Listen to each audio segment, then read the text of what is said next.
না? ইলিয়াস এখানে?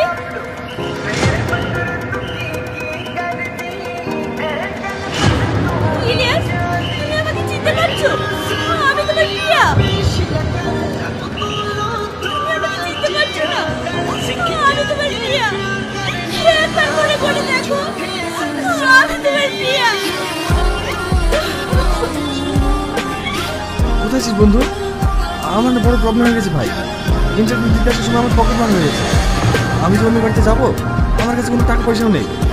তুই একটু তো বাইকটা নিয়ে এসে আমাকে পৌঁছে দে না, না হলে আমি ইন্টারভিউটা দিতে পারবো না। ওদের সব টাকা লাগবে, তাই আমাকে বলছি। এই নিয়ে কেউ চিৎকার করে? আমি আছি তো। কত টাকা লাগবে তোদের?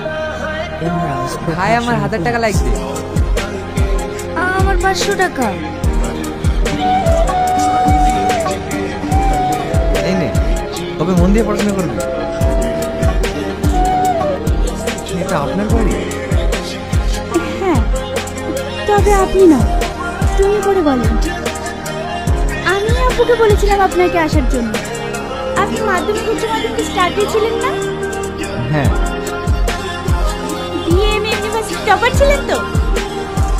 হ্যাঁ, তুমি এত কিছু জানলে কি করে? আমি সব জানি। এমন একজন ভালো মাস্টারের কাছে টিউশন পড়ে সৌভাগ্য কজন স্টুডেন্টের হয় বলুন?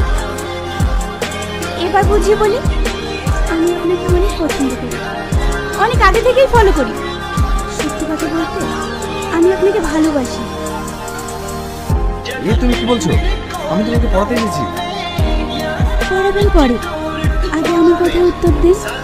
আপনি আমার জন্য আপনার মনের মাঝে একটু জায়গা করে দেবেন? এটা সম্ভব নয়, কারণ তোমাকে দেবার মতো আমার কাছে কিছুই নেই। হ্যাঁ বলো। আমি কিন্তু আমার অ্যান্সারটা পেলাম না। তাই যদি বলি হ্যাঁ?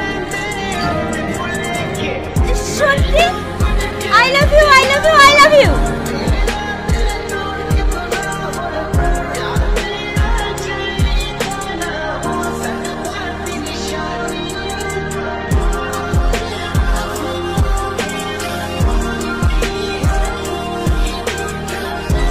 আমাদের এই সম্পর্ককে কি নাম দেওয়া যায়?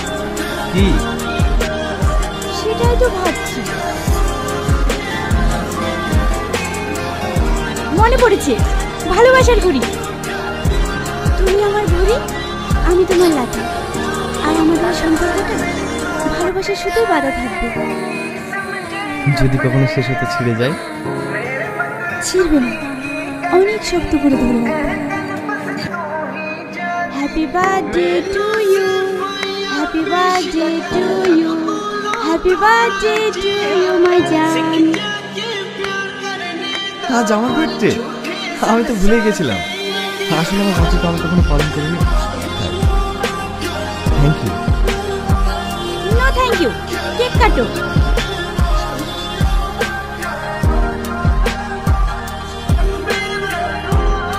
কি হয়েছে? তোমার কাছে টাকা নেই তো কি হয়েছে? আমার কাছে তো আছে। আজ এই খুশির দিনে আমি তোমাকে খাওয়াবো। না না, আমার কাছে আমি জানি তোমার কাছে নেই। সবসময় বয়ফ্রেন্ডরাই কেন গার্লফ্রেন্ডদের খাওয়াবে?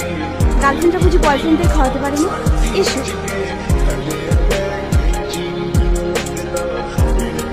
শোনো, কিছু বলবেন? আমি জানি প্রিয়া তোমাকে ভালোবাসে, কিন্তু এই সম্পর্কটা আমি চাই না। কারণ তোমার ওই অভাবনীয় ছেড়ে দিতে আমি আমার মেয়ের জীবনটা নষ্ট করে দিতে পারি না। তাই তুমি যদি প্রিয়ার ভালো চাও, তাহলে ওর লাইফ থেকে সরে যাও। তাই আজ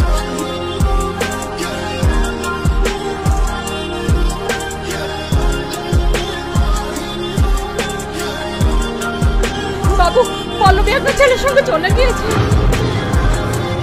তুমি কি বলছো মা? হ্যাঁ। পল্লবীকে আমি চলে যেতে বলেছি। তুই বিয়ে করেছিস? হ্যাঁ মা, আমি আমার নিজের ভবিষ্যৎটা বুঝে নিয়েছি। এটা করার আগে তুই আমাদের একবারও জানানোর প্রয়োজন মনে করিস? মা, আমি আমার ভালোটা বুঝি। আমি এ বাড়িতে থাকবো না, শ্বশুর বাড়িতে থাকবো। শুধু তোমাদের এই ব্যাপারটা জানানোর জন্য এসেছি। তুমি চেয়েছিলাম। তোমার আমার অনেক কষ্ট হচ্ছে, অনেক কষ্ট হচ্ছে।